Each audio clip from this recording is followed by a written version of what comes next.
Selamat datang kembali untuk Anda, para pendengar setia. Misi penelusuran mendalam kita hari ini tuh agak unik. Kita akan membedah tumpukan sumber berita per 1 April 2026 mengenai kebijakan baru pemerintah.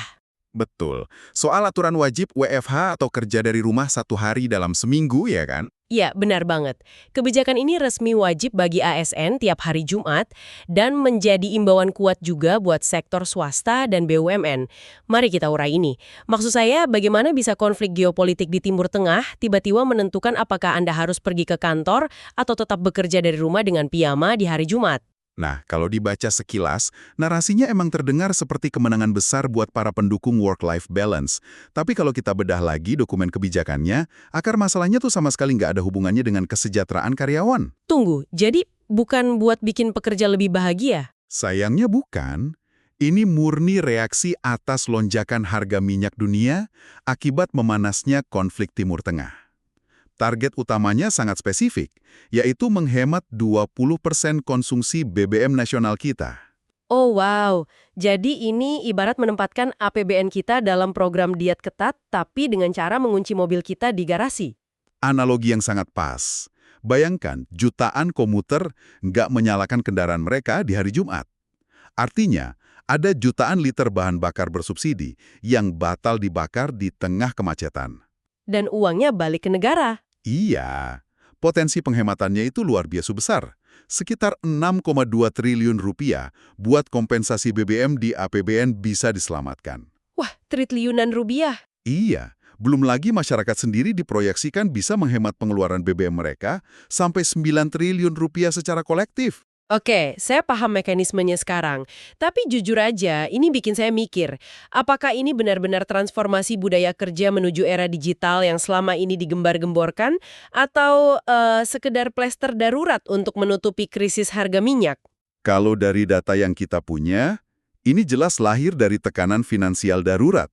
Selain ASN wajib WFH tiap Jumat, aturannya dibarengi sama pemotongan 50% penggunaan kendaraan dinas dan perjalanan dinas.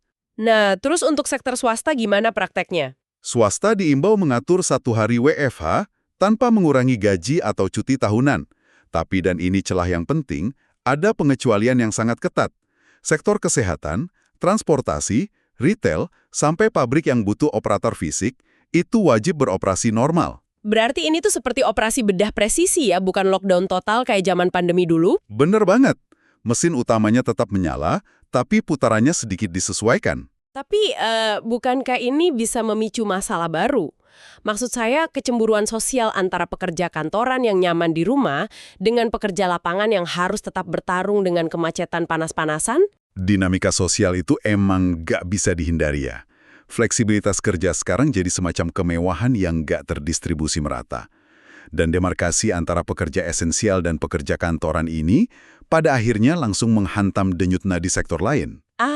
Maksudnya sektor bisnis yang ngandelin mobilitas pekerja kantoran ini? Tepat. Ketika orang kantoran menghilang dari jalanan di hari Jumat, ada ancaman perlambatan ekonomi di sektor jasa dan retail. Transportasi publik kayak MRT Jakarta juga terancam kehilangan pendapatan karena ridership harian mereka menurun drastis. Efek domino lu kerasa banget ya. Kita berhasil menyelamatkan anggaran negara, tapi kedai kopi atau warung makan di bawah gedung perkantoran tiba-tiba kehilangan pelanggan. Mereka kan harus siap kehilangan 20% omset mingguan mereka. Iya, dan ironisnya mereka kan nggak diizinkan tutup. Biaya operasional jalan terus. Ini sebuah konsekuensi ekonomi yang sangat tajam. Mengurangi mobilitas emang terbukti ampuh memangkas emisi dan beban APBN. Tapi di sisi lain, sirkulasi uang di bawah jadi macet. Betul sekali, uang di tingkat akar rumput yang sangat bergantung pada rutinitas harian pekerja kantoran ini menjadi tersendat parah. Siapa yang menanggung kerugian mereka? Ya pelaku usahanya sendiri. Bebannya pindah ke kantong UMKM ya.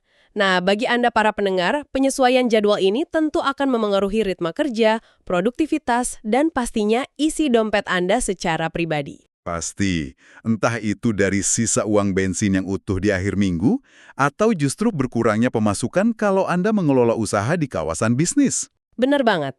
Dan ini meninggalkan satu pemikiran provokatif untuk kita renungkan bersama.